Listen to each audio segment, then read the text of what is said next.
வந்து ஒரு பெரிய லிஸ்ட்டு ரெடி பண்ணி வச்சுருந்தேன் எல்லாருக்கும் தேங்க்ஸ் சொல்லலான்னு. ஆனால் இந்த அவார்ட் ஃபங்க்ஷனே வந்து கிட்டத்தட்ட எல்லாரும் பேரும் போனதுனால சொல்ல வேணான்னு நினச்சேன். ஆனால் வந்து ஏதோ எனக்கு தனியாக சொல்லிடணும்னு தோணுச்சு. ஒரே நிமிஷத்தில் அப்படியே ட்ரெயின் மாதிரி ஓடிடுறேன். 90s கிட்ஸோட அம்பாசிடர், 2K கிட்ஸுக்கு ஒரு மென்டர் அப்படின்னு சொல்லலாம். எடுத்தது 2 படம், நடித்தது 2 படம், ஆனால் பிடிச்சது கோடிக்கணக்கான மக்களுடைய மனசில் ஒரு சூப்பரான இடம். கோமாளியை வந்து இப்போ டிராகனாக நிற்கிறாரு. லவ் டுடே கொடுத்தவருக்கு டுடே மக்கள் கொடுக்குற லவ் எக்கச்சக்கமாக இருக்கு. Yes, over to you for a few words please. Hi.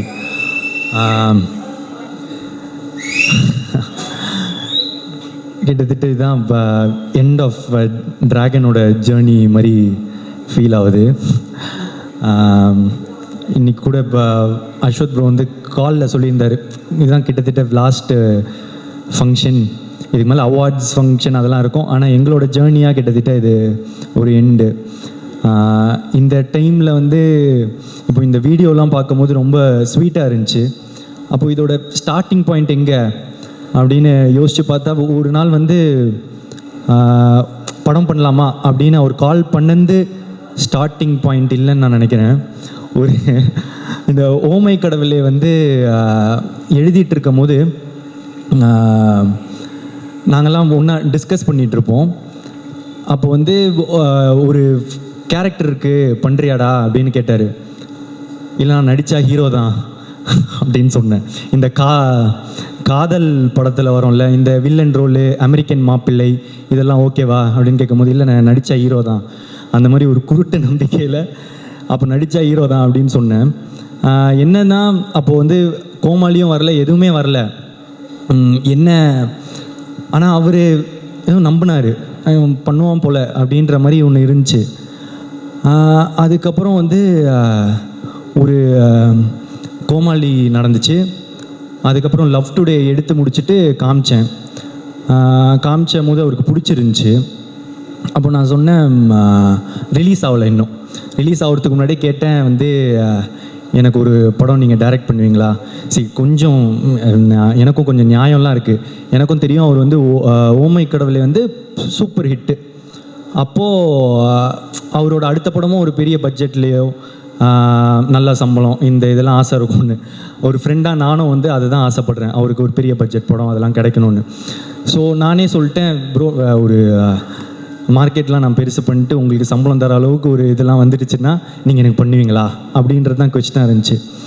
அப்போ சொன்னார், நீ மார்க்கெட் பெருசு பண்ணிட்டு வாடா, நான் பண்ணுறேன் அப்படின்னாரு. அப்புறம் நான் என்ன நினச்சேன், ஒரு கொஞ்சம் வருஷத்தில் கொஞ்சம் படத்தில் இது நடக்கும், அப்போது அஸ்வத்தோட நம்ம ஒரு படம் பண்ணுவோன்னு. ஆனால் அது ஒரே படத்தில் நடக்க வச்சது நீங்கள் தான். லவ் டுடே முடித்த உடனே அதான் அதுக்கேற்ற ஒரு மார்க்கெட் வந்து உண்டாச்சு.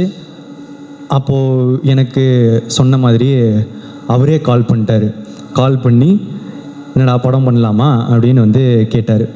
ஸோ இப்போ இதுலேருந்து வந்து ஒரு இந்த டிராகன் நடக்கிறதுக்கு வந்து ஒரு இதுலேருந்து ஒரு 3 ரீசன் இருக்குது.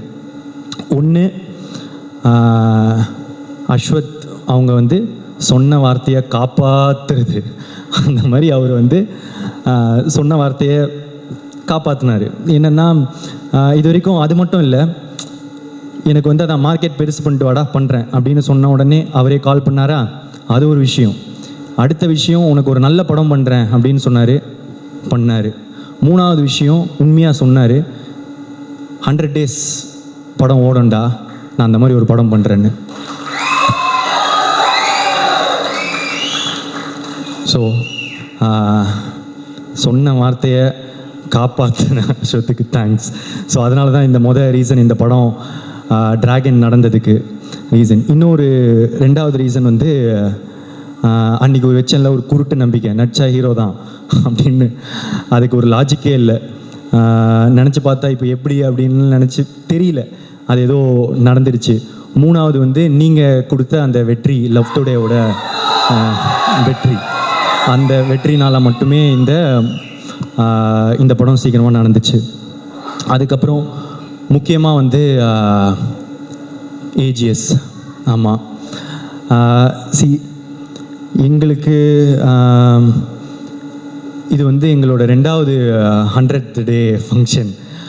அப்போ இதுலேருந்து எங்கள் ஜேர்னி எவ்வளோ பெருசாக இருந்திருக்கும், எங்களுக்குள்ளே என்ன ரிலேஷன்ஷிப் இருக்கும் அப்படின்றது இப்போ நாங்கள் ஃபீல் பண்ணுறதை தாண்டி உங்களுக்குமே ஃபீல் பண்ண ஆரம்பிச்சிருப்பீங்க. ஏன்னா நான் வந்து இந்த லவ் டுடே பண்ணும் போது இன்னொரு படமும் பண்ணுறோம் அப்படின்னு தான் பேசினோம்.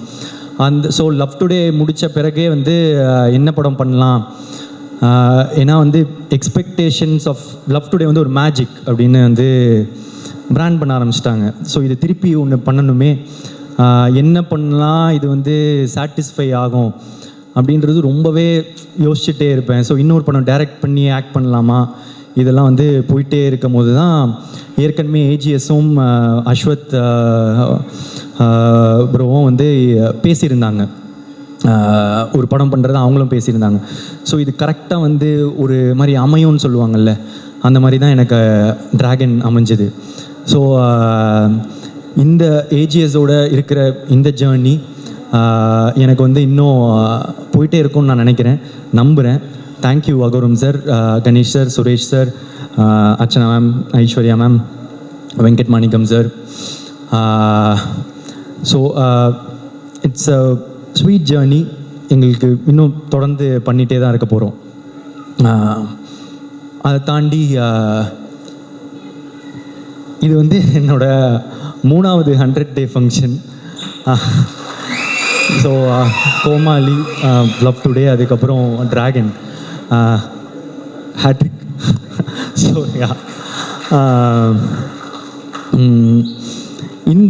இந்த படம் டிராகன் வந்து ரொம்ப இம்பார்ட்டண்ட் இந்த படத்தோட வெற்றி. ஏன் அப்படின்னா, இப்போ கோமாளி ஹிட் ஆகும்போது வந்து ஒரு படம் ஹிட் ஆகிடுச்சு, எப்போவுமே அந்த 2வது படம்ன்றது ரொம்ப இம்பார்ட்டண்ட்டு டேரக்டராக. இல்லைனா ஃபஸ்ட்டு படம் லக்கு மாதிரி ஆகிடும், ஏதோ ஒரு படம் ஓடிடுச்சு அப்படின்ற மாதிரி ஆகிடும். ஸோ அதனால் 2வது படம் ரொம்ப இம்பார்ட்டன்ட் நினச்சேன். ஆனால் அந்த 2வது படமும் எனக்கு ஃபஸ்ட்டு படம் மாதிரி ஆகிடுச்சு லவ் டுடேனா. அதுலேயும் வந்து மொதல் தடவை நடித்ததுனால அது ஃபஸ்ட்டு படம் மாதிரி ஆகிடுச்சு. ஸோ அதுக்கப்புறம் அந்த படம் ஓடிச்சு, வெற்றி. ஸோ அப்போது டேரக்டராக 2 படம் ஓடிச்சு, ஓகே நான் டைரக்ட் பண்ணுவேன்.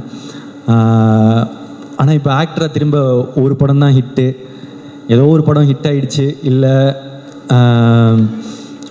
ஒன் டைம் ஒன்றோ அந்த மாதிரி லக் ஆகிடக்கூடாது அப்படின்றதுக்காக வந்து இப்போ 2வது படம் திருப்பி ஆக்டராக ரொம்ப இம்பார்ட்டண்ட்டு. இன்னொன்று என்னென்னா, சரி நானே டைரக்ட் பண்ணி இவரே டைரக்ட் பண்ணி இவரே எடுத்துட்டாரு, அது பாசிபிள். இன்னொருத்தங்க டைரக்ஷனில் எப்படி நடிப்பாங்க, ஒரு ஆக்டராக தானே இன்னொருத்தர் டைரக்டரில் ஃபுல்லாக நடிக்கணும் அப்படின்றது ரொம்ப இம்பார்ட்டண்ட்டில். ஸோ இதெல்லாம் சேர்ந்து டிராகனில் வந்து உழுது, லவ் டுடேயோட எக்ஸ்பெக்டேஷனும் டிராகனில் வந்து உழுது. ஸோ இந்த படம் வந்து ரொம்ப இம்பார்ட்டண்ட்டாகவே இருந்துச்சு. இதோட வெற்றி இந்த 2வது படமாக எனக்கு ஹிட் ஆனதுக்கு, அதுக்கப்புறம் இப்போது 2 படம் டைரக்டராக 2 படம் ஆக்டராக எனக்கு ஹிட் ஆனதுக்கு இப்போது முக்கியமான ரீசன் வந்து இப்போது அஸ்வத், ஏஜிஎஸ் அண்ட் அதெல்லாம் தாண்டி ஆடியன்ஸ் நீங்கள் தான். ஆமாம், ஏன் அப்படின்னா இந்த இடம் இப்போது இது ரொம்ப பெரிய இடம் நீங்கள் கொடுத்தது. ஃபஸ்ட்டு படமே எனக்கு வந்து நீங்கள் கூட்டிகிட்டு போய் நிற்க வச்ச உயரமோ இடமோ வந்து ரொம்ப பெருசு. அதை தாண்டி திருப்பி வந்து டிராகனில் வந்து நீங்கள் கொடுத்துருக்குற இந்த இடம் வந்து ரொம்ப பெருசு. இதுக்கு நான் வந்து என்றைக்குமே வந்து உங்களுக்கு நன்றி கடனோடு தான் இருப்பேன்.